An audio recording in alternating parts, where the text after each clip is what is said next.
नमस्कार। हमारे साथ हैं doctor Gulrez Shaikh, BJP spokesperson. और डॉक्टर साहब ने कल हमें बताया था कि इमरान खान भले ही इलेक्शन जीत जाएं, यानी कि कॉन्फिडेंस मोशन जीत जाएं, लेकिन वो वीक होके निकलेंगे और अगले 6 महीने तक इनकी सत्ता रहेगी। उसके बाद इनका मामला गड़बड़ है, ये बचेंगे नहीं। गुलरेज साहब, आपका स्वागत है हमारे साथ। आपकी जो नमस्कार। आज सच होती दिखी, क्योंकि जीत तो गए इमरान खान, लेकिन बहुत वीक होते दिखे, वीक होके निकलते दिखे बाहर। इनके लोगों ने, पीटीआई के कार्यकर्ताओं ने ऑपोजिशन के लीडर ऑपोजिशन मारपीट भी की।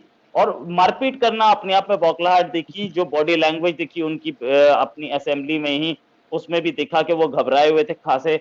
और उसके बाद जो उनकी स्पीच थी, उसमें उन्होंने फिर वही रेटोरिक मारा कि मैं आपके बीच में रहूंगा और मैं इन लोगों से पैसा वसूल करके रहूंगा और इन सबको जेल भेज के रहूंगा।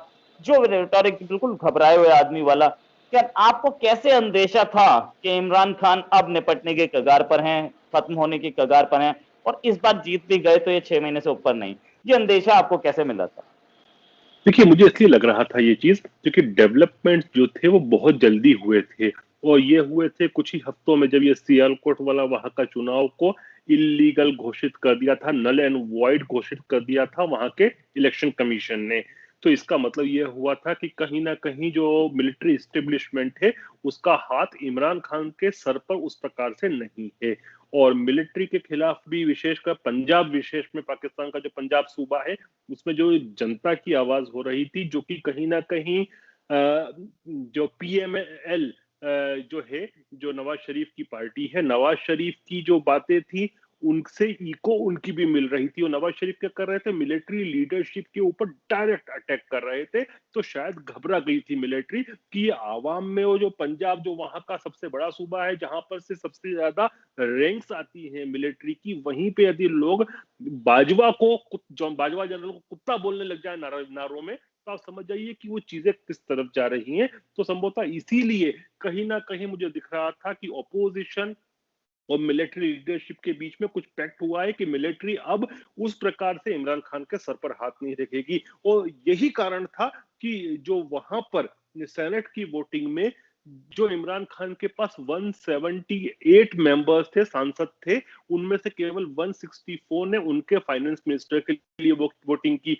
तो उन्होंने फिर क्या किया, घबराकर कॉन्फिडेंस वोट की बात की। अब देखिए, दो अंतर हैं। जो सेनेट की वोटिंग होती है वह गोपनीय मत होता है, और जो वोटिंग होती है कॉन्फिडेंस मोशन पर, वह ओपन होता है। तो कहीं ना कहीं उसकी वजह से भी वो लोग जिन्होंने इमरान खान के खिलाफ वोट किया था, आज उनका समर्थन में किया। इसके दो कारण हो सकते हैं। एक कारण यह है कि अभी जो पाकिस्तान पीपल्स पार्टी है और पीएमएलएन जो नवाज शरीफ की पार्टी है, उन दोनों के बीच में लेन देन की बात में समय लगेगा कि प्राइम मिनिस्टर कौन बनेगा इमरान खान के हटने के बाद, जो मलाईदार विभाग है वो कौन लेगा, किसको क्या मिलेगा। क्योंकि आप ये देखिए ना कि इसमें जरदारी भी चाहेंगे कि उनका बेटा प्राइम मिनिस्टर बने, और इमरान खान ने उनकी जो पार्लियामेंट की स्पीच थी उसमें जरदारी के ऊपर खूब अटैक किया है कि जरदारी ने पैसे खिलाए, नोट खिलाकर सांसदों को खरीदा, वोट डलवाया। मतलब एक तरह से वो खुद ही के सांसदों को भ्रष्ट कह रहे हैं। जो इमरान खान सबको भ्रष्टाचारी कह रहा है, वो कह रहा है कि हाँ, मेरे सांसदों ने भी जरदारी से पैसे ले लिए। तो अभी इनके बीच में भी बार्गेन चलेगी, पीएमएल एन और पीपीपी के बीच में, कि प्राइम मिनिस्टरशिप किसके कोटे में जाएगी। हो सकता है नवाज शरीफ चाहते होंगे कि वो खुद बने या मरियम को बनाए, क्योंकि सबसे ज्यादा सफर तो नवाज शरीफ ही किए हैं। और जहां तक पीपीपी की बात है, कम से कम उनके पास एक सूबा जो है सिंध का, उसमें उनकी सरकार है, तो उनके पास रेवेन्यूज भी आ रहे हैं, कहीं ना कहीं उनको अपर हैंड मिल जाता है एक सूबे में। लेकिन पीएमएलएन जो है नवाज शरीफ की पार्टी, उसके पास तो अभी कुछ भी नहीं है, जिसको कहते हैं वो सड़क पर आने वाली बात। तो वो इसीलिए सड़क पर है और सीधे मिलिट्री लीडरशिप के ऊपर टारगेट कर रहे हैं। तो मुझे लगता है कि अभी जो है ना, इनके बीच में गिव एंड टेक की बात होनी है दोनों पार्टीज के बीच में, कि कौन प्राइम मिनिस्टर बनेगा इमरान के हटने के बाद, किसको क्रीम पोर्टफोलियो मिलेंगे।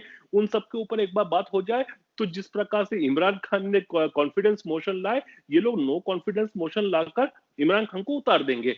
अब दूसरे एक और चीज हो सकती है, अपन एनालिसिस कर रहे हैं, क्योंकि हो सकता है कि मिलिट्री से 2 दिन के अंदर कुछ बात हो गई हो इमरान खान की, और मिलिट्री के डंडे के सामने जो सांसद उनके खिलाफ वोट किए थे वो भी साथ हो गए। लेकिन यदि ऐसा होता है तो हमको मालूम पड़ जाएगा। कैसे पड़ेगा? क्योंकि यदि मिलिट्री ने फिर वापस इमरान खान के सर पे हाथ रख दिया है, तो आप देखेंगे कि फिर मरियम नवाज या नवाज शरीफ मिलिट्री लीडरशिप को टारगेट करना शुरू करेगी। और फिर मार्च में आप देखेंगे कि बड़े बड़े जो रैलीज होंगी वो सब होंगी, इस्लामाबाद को घेरा जाएगा, फिर मिलिट्री के हाथ पांव फूलेंगे। मतलब पहली बार दिख रहा है कि मिलिट्री के हाथ पैर फूलते हुए दिख रहे हैं, क्योंकि ये समस्या आप समझिए कि ये पंजाब में हो रहा है। तो पाकिस्तान मतलब मैं बोलता हूं पंजाब है, और पाकिस्तान की जो मिलिट्री है उसके रैंक्स भी फ्रॉम पंजाब है। तो ये पंजाब में हो रहा है, और जनता जब मिलिट्री के खिलाफ हो रही है वहां की, तो उनके लिए भी समस्याएं हैं, और उनकी अभी औकात है नहीं, फाइनेंशियल औकात नहीं है कि वे चाहकर भी तख्ता पलट करें और खुद मिलिट्री लीडरशिप पूरा कब्जा कर ले और तानाशाही कर ले जो पहले करते रहे। क्योंकि अभी यदि ऐसा होता है तो पाकिस्तान पहले ही मुश्किल दौर से गुजर रहा है आर्थिक रूप से, वो बिल्कुल कंगाली के उस पर आ जाएगा, क्योंकि सैंक्शंस लग जाएंगे। तो मिलिट्री भी अभी बड़ी समस्या कश्मकश में दिख रही है। लेकिन यदि मिलिट्री ने वापस से हाथ रखा है इमरान खान के सर पर, तो आप देखेंगे कि वापस से मरियम नवाज और नवाज शरीफ की टोन जो है वो सीधे मिलिट्री के ऊपर टारगेट करना शुरू करेगी। लीडरशिप पे मालूम पड़ जाएगा in either of the situation military को हाथ हटाना ही पड़ेगा, या तो हटा चुकी है इमरान के सर से या हटाना पड़ेगा। और दोनों सिचुएशंस में आप देखेंगे 5 से 6 महीने में वोट ऑफ नो कॉन्फिडेंस आएगा, इमरान सरकार चली जाएगी। Right, right. डॉक्टर साहब, एक चीज और कि इमरान खान की सत्ता गई, लेकिन आर्मी की सत्ता तो हमेशा रहती है। तो क्या आपको लग रहा है कि आर्मी की सत्ता में सिचुएशन, मतलब नेक्स्ट सत्ता है या ये रहे, आर्मी सिचुएशन को बहुत ठीक से टैकल कर पा रही है? कर्जे बढ़ते जा रहे हैं, कोरोना टैकल हो नहीं रहा है, इंडिया पाकिस्तान पे थोड़ी बहुत बेटर सिचुएशन आई है, लेकिन बहुत बढ़िया नहीं है। तो क्या आपको लग रहा है कि थोड़ा बेटर हो पाएगा, या वही सूरत हाल रहेगा कि कटोरा हमारा पूरे दुनिया में घूमे, वहां जहां से पैसा मिल जाए देश चल जाए? देखिए, जब भीख मांगने की आदत पड़ जाती है ना, तो फिर वो व्यक्ति के पास कितने ही ऑप्शन हो, उसको भीख मांगना ही अच्छा लगता है। हम देखते हैं कि भिखारी मरते हैं, बाद में करोड़पति निकलते हैं, उनके पास खूब सारे पैसे निकलते हैं। तो पाकिस्तान के साथ भीख मांगने की, कटोरा फैलाने की तो आदत पड़ चुकी है। और जहां तक आप मिलिट्री की बात कर रहे हैं, डेफिनेटली मिलिट्री सत्ता में रहेगी, पावर में रहेगी, चाहे इमरान खान हो, चाहे नवाज शरीफ हो, या चाहे पीपीपी हो। क्योंकि आप ये देखिए ना कि नवाज शरीफ का रेजिम भी देखा है, उस समय भी मिलिट्री से ये बात सच है कि नवाज शरीफ के कंपैरेटिवली, क्योंकि वह जननेता है, और मैं सोचता हूँ एकमात्र जननेता है वहां के जिनके पास खुद के नाम पर वोट आता है, तो उन वो कहीं ना कहीं कोशिश करते हैं कि अपना इकबाल दिखा दें, लेकिन मिलिट्री फिर उनको ठीक रास्ते पे लगा देती है। चाहे आप देखिए कि परवेज मुशर्रफ ने उनको ठीक किया हो, या अभी उनकी हालत जो हो गई है, क्योंकि वो मिलिट्री से आंख में आंख डालते हैं। बेनजीर भुट्टो का जो कुछ भी हुआ हमने सबने देखा, किस प्रकार से असिस्नेशन करवाया गया, ये सब हुआ। लेकिन उसके उपरांत भी आप देखिए कि पीपीपी का इतना सब होने के बाद, मतलब भुट्टो, सीनियर भुट्टो जो थे बेनजीर के पिता, उसको फांसी दे दी गई इसी मिलिट्री द्वारा जियाउल हक के समय। लेकिन फाइनली जब बेनजीर भुट्टो प्राइम मिनिस्टर थी, तो वो भी कहीं ना कहीं मिलिट्री के आशीर्वाद से थी। और जहां तक नवाज इनकी बात है, इमरान खान की, पिछले 3 साल से एक ही बात कहते रहे हैं कि मिलिट्री और सरकार दोनों एक पेज पर हैं, लेकिन अब वो पेज फट चुका है। Right, right. और जहां तक बात यह है कि क्या आपको ऐसा लग रहा है कि नवाज शरीफ कभी वापस आ पाएंगे कंट्री में? क्या नवाज शरीफ वापस पॉलिटिक्स कर पाएंगे, या अब वो देश निकाले में हैं और वो कभी वापस नहीं आ पाएंगे, वहीं पे वो अपना संन्यास लेकर के और अपना वहीं पे अपने बेटों के पास ही रहेंगे? नहीं, हमको नहीं पता ना कि उनकी हेल्थ कैसी है। लेकिन जहां तक आने की बात है, शहबाज शरीफ को तो जेल से बेल मिल गई है। यदि मिलिट्री चाहती है तो जिसको चाहे जेल में डाल सकती है, जिसको चाहे बेल में डाल सकती है। तो नवाज शरीफ का यदि कोई ना कोई पैचअप हो जाता है, और अभी तो हुआ था, क्योंकि इनका जो हमले करने थे उन्होंने बंद कर दिए थे मिलिट्री लीडरशिप पर। तो इमरान जैसे ही जाते हैं, यदि दोनों पार्टी पीपीपी और पीएमएल-एन में बात होती है कि नवाज शरीफ को बनना है प्राइम मिनिस्टर, तो आएंगे, कुछ भी नहीं होगा। क्योंकि मिलिट्री से यदि उनका बात बन चुकी है, तो फिर वहां की अदालतों की या दूसरे इदारों की क्या हैसियत है? एक, मुझे लगता है एक फोन जाना काफी है जीएचक्यू से जजों को।